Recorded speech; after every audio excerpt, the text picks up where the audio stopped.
Welcome to Fallen Lands, second edition. We just it's much too long and too boring to read the rulebook. It's I think just a great rulebook. So there's a creatures note. Cards from each of the 7 decks are either kept and equipped. Place into your hands of action cards or played and put in their corresponding discard piles. There are tuck boxes on BGG. I'll link them to the description below for people that are not a member of BGG and it has no place there. And then you can make your own tuck boxes. Make 2 copies of each. So you can order these giant piles of cards, and also there are red dot cards in action, I think, and these should be separated and then shuffled back in once every 5 cards. So you take a pile of 5 after shuffling the action cards without the red dots, and each of these 5 piles you add a random red dot card to it, also shuffled, and then you shuffle each of these 5 and put them on top of each other. That means that you can continue playing until you have depleted the entire stack, and it should give you once every 10 at most, or once every, or consecutively 2 problem cards to solve. If you want to increase the difficulty for that, then you do piles of 4, of course, or piles of 3. If you want to decrease the difficulty, you do piles of 6 and 7. That is the easiest way I foresee to make a nice solo experience. Town playmats are described here, so that's really great. For example, the Sigma Corporation. You can get some starting gear equipment, vehicles, because you need to travel, of course. Here is described the auction house. It's on the left side of each town playmat. So this is the auction house, as you can see here. It's right, auction house. Never realized that, but they all have them.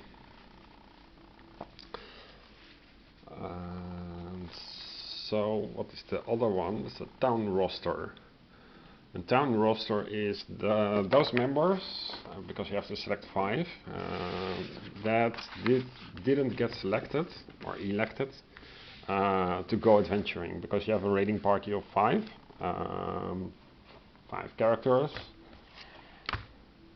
and these numbers correspond, I think, to the character ID 1, 2, 3, 4, and 5. So you put them around, and these characters all can have items. Town defense chips. So there is a little bit of town building with town defense chips. They simulate the player's defenses by protecting the faction's resources and town. Maximum of 5 town defense chip. Only 1 can be purchased per player each turn during the financial subphase. And this is what they cost. Then you have these chips that you start with. They are described here. 1, 2, 3, 4, 5, 6, 7, 8, 9, 10. I seem to have miscounted. Oh yeah, I didn't see the Law and Order one. Let's check. No, Law and Order is the one that I didn't. That is not on the 10 that I could print out. So it may be either on the 11th or the 12th, or in the descendants descendants expansion. 1, 2, 3, 4, 5, 6, 7, 8, 9. And this is a gold one. They are on the reverse side. But also, I also don't recognize this card. Maybe it's you start with these 2 tokens and then you can gain more, maybe, or you can replace them. Not sure. And we have the base skills. And here is these town tokens. They represent some kind of ability, and these come back again. There's an omega symbol. Then you have character damage and death, so your party members can die, of course, and they can be damaged. It goes like so. They also have psychological damage. They can have radiation damage. They can have infected wounds damage and normal damage. Of course, there is healing, and there is a discussion on party death.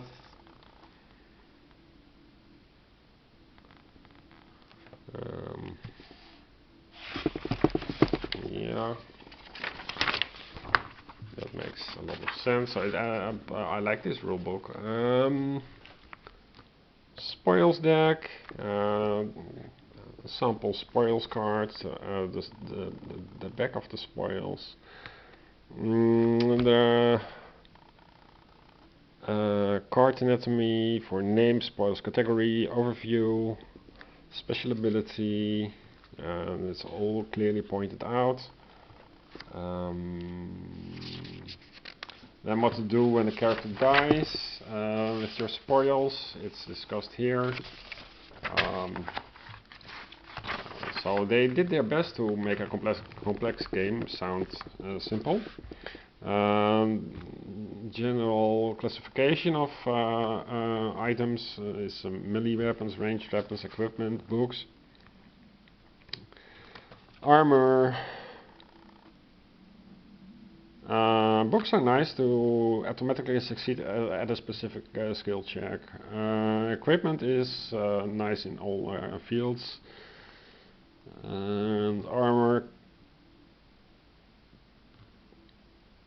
cannot be equipped with similar armor or with clothing cards. Clothing does stuff. For example, your carrying capacity, vehicles, relics, unique, and they have special abilities that make them powerful. Events, finding a hidden stash, or opportunity to recruit new characters. Discarded during a game setup. Later drawn distinct advantage, and allies like your dog. And what else is there? The skill checks. So it's all skill based. You draw an event card, a little story, and then you have to roll. This is what you roll for solo skill checks. There's also a party skill check, and more on party skill check. 2 pages. Here discusses the encounters. So you have this line of text, and then how many skill checks next to the skull icon, and the tools that you need, I think, and the scavenged salvage coins if you succeed. Or you have a choice. So it's yeah, you read the story, get into the game. Would be really nice if you played this more regularly. And here is a simple text. The road ahead. Let's see, we are at 9:45. Okay. The road ahead disappears into putrid black water covered by patches of yellowish algae. There is recent flooding here. and your scout confirms that there is no way around. With colorful language you begin to wade across. The rancid water is soon chest deep.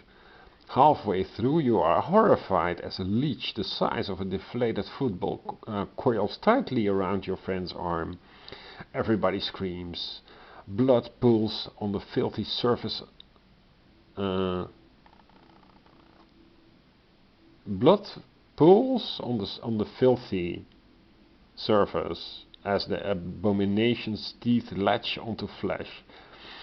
The water churns as more leeches frenzy, attaching to everyone's exposed flesh.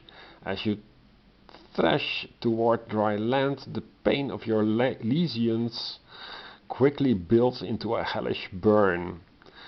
And you roll 1d6 to determine the number of leeches on a character per character. Then attempt the skill check and repeat this process for each character. And so it is either successful or a failure, and on success you take a damage and receive a salvage coin per leech. The nightmarish leeches must be burnt off. You can sell these healthy specimens to the next doctor if you come across. For failure, you suffer 1 infected wounds damage per leech. Unable to remove the leeches, you must wait for them to sate themselves. So yeah, it's okay. Good book. Okay, well, what else is here? For the action deck is completely described. The NPCs are completely described here, I hope. The map and party movements, so running around the map, is described here. There's some example with arrows. Resources, management or capturing resources, neutral resources, owned resources from others, destroying resources, and double resource, because some cards can create resources.